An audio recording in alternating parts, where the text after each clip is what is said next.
Hello students, आज हम class 10 का व्याकरण स्टार्ट करने जा रहे हैं। व्याकरण में पहला हमारा है पद परिचय। पद परिचय, सबसे पहले हमको ध्यान देना कि पद क्या है। पद, शब्द, ये सब एक ही चीज होता है, लेकिन जब तक शब्द कोश में होता है, जब तक शब्द अलग अलग होता है तब तक उसे शब्द कहते हैं। लेकिन जब हम शब्दों को पद के वाक्य में प्रयुक्त कर देते हैं तो उसे पद कहते हैं। जैसे राम पुस्तक पढ़ता है, तो इसमें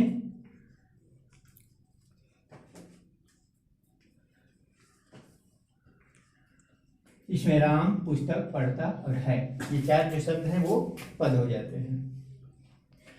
अर्थात जब हम शब्दों को वाक्य में प्रयुक्त कर लेते हैं तो उसे पद कहते हैं। पद परिचय, पद का परिचय देना। पद क्या है, व्याकरण की दृष्टि से वो क्या है, उसका अन्य शब्दों के साथ क्या संबंध है, इसे बोलते हैं पद परिचय। पद परिचय का डिफिनेशन हो जाएगा, पदों का व्याकरणिक परिचय देना ही पद परिचय कहलाता है। व्याकरण की दृष्टि से हम उसका पूर्ण परिचय दें, वही पद परिचय होता है। पद परिचय हमें अनेक पदों के रूप में मिलता है। जैसे मान लीजिए हम पद है, संज्ञा है, सर्वनाम है, क्रिया है, विशेषण है, अव्यय है। इस तरह से हमारे जो पद परिचय हैं उन रूपों के आधार पर, उन व्याकरण की दृष्टि से उन शब्दों के आधार पर हम उसका परिचय देते हैं। पदों का परिचय देते समय हमको प्रकार पर विशेष ध्यान देना पड़ता है। जैसे कभी संज्ञा है वो विशेषण ही बन सकता है, कभी जातिवाचक संज्ञा, कभी व्यक्तिवाचक संज्ञा जातिवाचक बन सकती है, कभी जातिवाचक संज्ञा व्यक्तिवाचक संज्ञा बन सकती है, कभी भाववाचक संज्ञा जातिवाचक संज्ञा बन जाती है।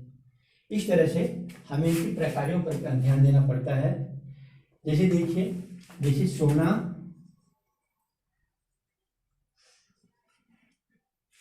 एक महंगी धातु है, तो सोना एक महंगी धातु है। इसमें सोना क्या है, एक धातु है, तो सीधे सीधे सोना हो जाएगा द्रव्यवाचक संज्ञा।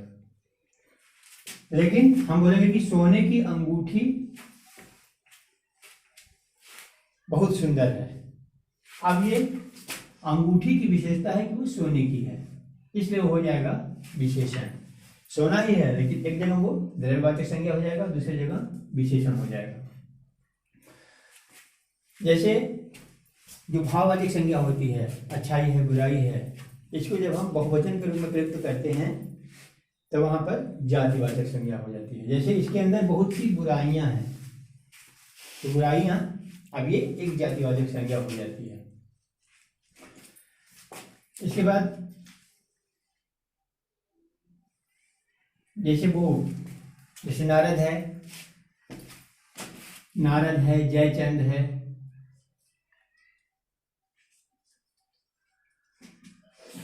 विभीषण है, अभिमन्यु है।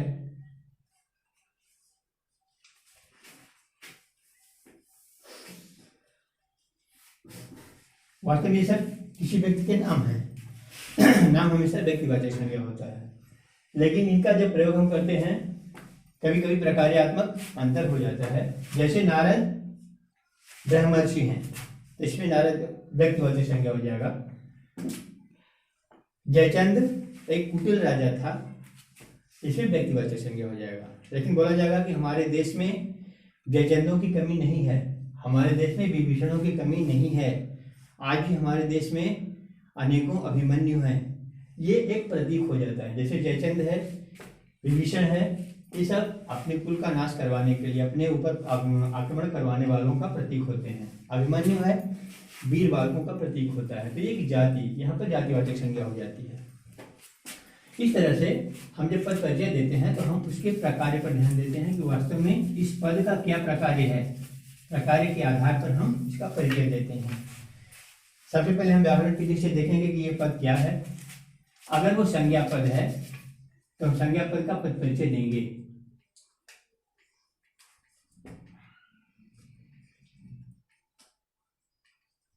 संज्ञा पद का पद परिचय देंगे सबसे पहले हम देंगे संज्ञा।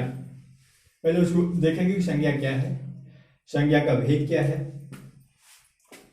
संज्ञा के भेद आप लोग व्याकरण के दृष्टि से संज्ञा, सर्वनाम, क्रिया, विशेषण, अव्यय, ये सबके भेद जानते हैं, पहले क्लास में पढ़ चुके हैं। एक बार हम फिर से आपको रिवाइज करवा देंगे। जैसे संज्ञा, अगर पद संज्ञा है, जैसे हमने बताया अभी राम पुस्तक पढ़ता है तो राम संज्ञा है, पुस्तक भी संज्ञा है,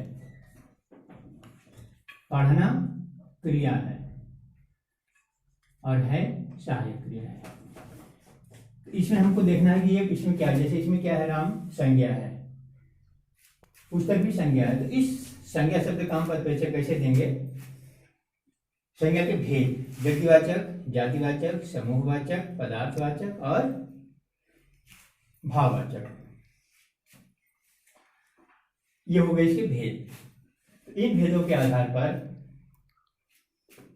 हम इसका परिचय देंगे। जैसे संज्ञा है, अगर संज्ञा पद है तो देंगे पहले संज्ञा भेद, फिर लिंग, वचन, कारक, क्रिया के साथ संबंध।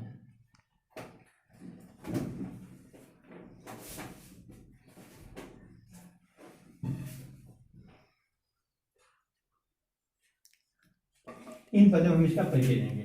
जैसे राम पुस्तक पढ़ता है तो इसमें संज्ञा भेद क्या है। राम क्या है, एक व्यक्ति है, तो उसका हो जाएगा व्यक्तिवाचक संज्ञा। लिंग क्या है, राम पुल्लिंग है, तो हो जाएगा व्यक्तिवाचक संज्ञा पुल्लिंग। वचन, राम एक है इसलिए एक वचन। कारक, कौन सा कारक है, राम पढ़ता है, तो राम के द्वारा जो क्रिया की जाती है, जब कोई क्रिया किसी व्यक्ति के द्वारा की जाती है तो वह व्यक्ति कर्ता होता है, क्रिया को करने वाला ही कर्ता होता है, तो राम हो जाएगा कर्ता कारक। तो हो जाएगा व्यक्तिवाचक पुल्लिंग, एक वचन, कर्ता कारक और पढ़ना क्रिया के साथ संबंध। पढ़ना क्रिया के साथ संबंध हो जाएगा। अब इसका आप लिख लेंगे व्यक्तिवाचक संज्ञा,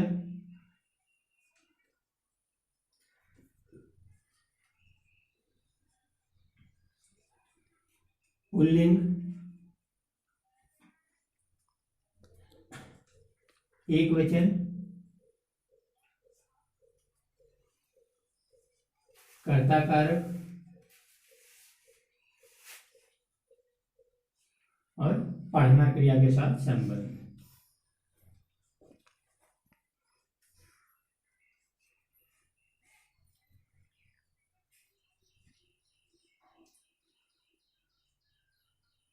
ये हो गया राम पद का परिचय। यहीं पर पुस्तक है, पुस्तक का जब हम परिचय देंगे तो पुस्तक क्या है, व्याकरण की दृष्टि से संज्ञा है, कारक पुस्तक संज्ञा हो जाएगी। इसके बाद लिंग क्या है, स्त्रीलिंग है। संज्ञा में कौन सी संज्ञा है, ये पुस्तक। अगर हम किसी का नाम देते हैं तो व्यक्तिवाचक होती है, अगर किसी जाति विशेष की बात की जाती है तो वहां पर जातिवाचक संज्ञा होती है। पुस्तक हो जाएगी जातिवाचक संज्ञा,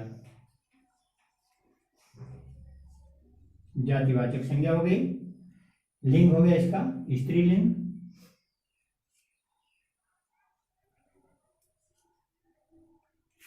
इसके बाद एक वचन,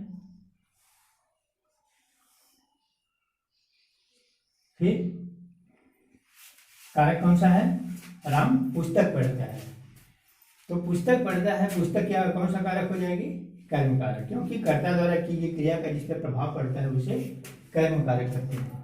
यहाँ पुस्तक हो जाएगी कर्म कारक। फिर क्रिया के साथ संबंध, वही पढ़ना क्रिया के साथ संबंध हो जाएगा। इस तरह से हम इसका पद परिचय देते हैं, यानी पदों का व्याकरणिक ढंग से जो परिचय होता है उसे पद परिचय कहते हैं।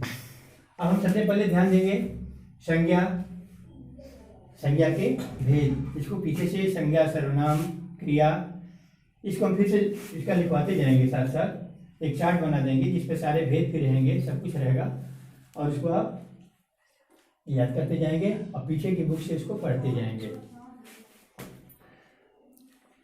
दूसरी बात है, जो संज्ञा का पद परिचय होता है वही सर्वनाम का पद परिचय होता है। सर्वनाम में भी होता है सर्वनाम भेद,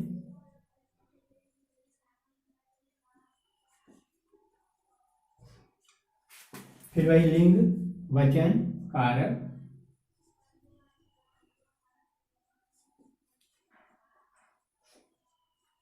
और क्रिया के साथ संबंध।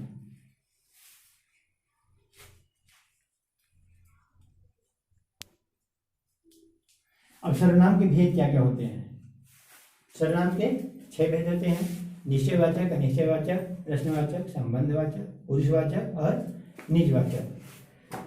ये अभी हम देखेंगे कि इन सर्वनामों में से कौन सा सर्वनाम है, इसके बाद वो कौन सा लिंग है, कौन सा वचन है, कौन सा कारक है, और क्रिया के साथ उसका क्या संबंध है।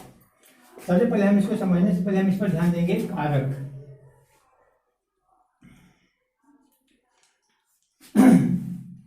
संज्ञा सर्वनाम का वाक्य के आदि शब्दों के साथ संबंध बताने वाले शब्दों को कारक कहते हैं। कारक हम पिछली कक्षाओं में पढ़ चुके हैं। कारक होते हैं 8 प्रकार के: कर्ता, कर्म, करण, संप्रदान, अपादान,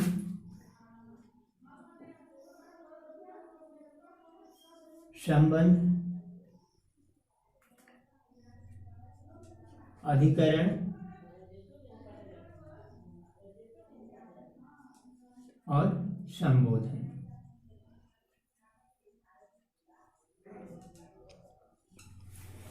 कर्ता हम बताए जिसके द्वारा क्रिया की जाती है उसे कर्ता कार्य कहते हैं। इसका प्रसर्ग होता है ने, कर्ता ने। कर्म को, करण से, ये साधन के रूप में होता है। संप्रदान को के लिए,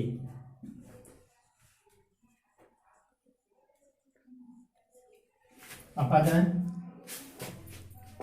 से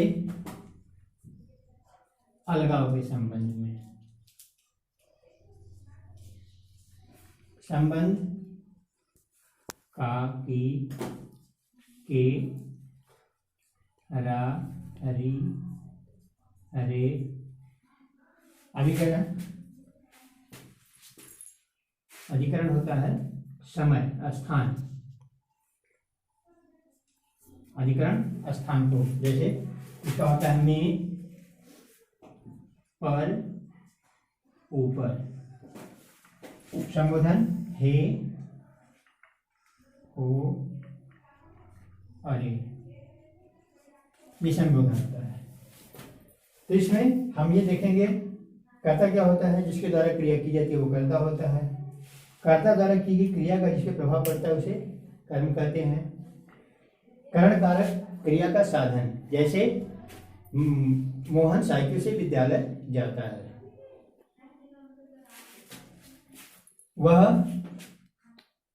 पुस्तक से पढ़ता है। संप्रदान, जिसमें किसी को कुछ प्रदान करना, किसी को कुछ देने के संबंध में बात की जाती है, वह संप्रदान। को के लिए, जैसे उसने राम को फल दिए, वह राम के लिए मिठाई लाया है, तो यहाँ पर संप्रदान कारक हो जाएगा। अपादान कारक, जहाँ अलगाव, जैसे पेड़ से पत्ते गिरे, तो से अपादान में भी है और से करण में भी है। तो करण में साधन के रूप में प्रयोग किया जाता है और अपादान में अलगाव के रूप में प्रयोग किया जाता है। संबंध, यहाँ पर एक दूसरे के साथ संबंध बताया जाता है, उसका, उसकी, उसके, मेरा, मेरी, मेरे, मैंने, उसने, तुमने, तो काकी के, रारी रे और नानी ने। अधिकरण में, पर, ऊपर। क्रिया का स्थान और संबोधन कारक हे, हो, अरे। तो हम संज्ञा, सर्वनाम, क्रिया, विशेषण, सबका हर पद का जो परिचय पढ़ेंगे तो उसमें मूलतः ये कारक इंपॉर्टेंट है। आप इसको एक बार फिर से रिवाइज कर लीजिए ताकि हम जब अगला पद परिचय पढ़ाएं तो आप फिर से इसको अच्छी तरह समझ सकें। धन्यवाद। फिर हम अगला वीडियो में बताएंगे।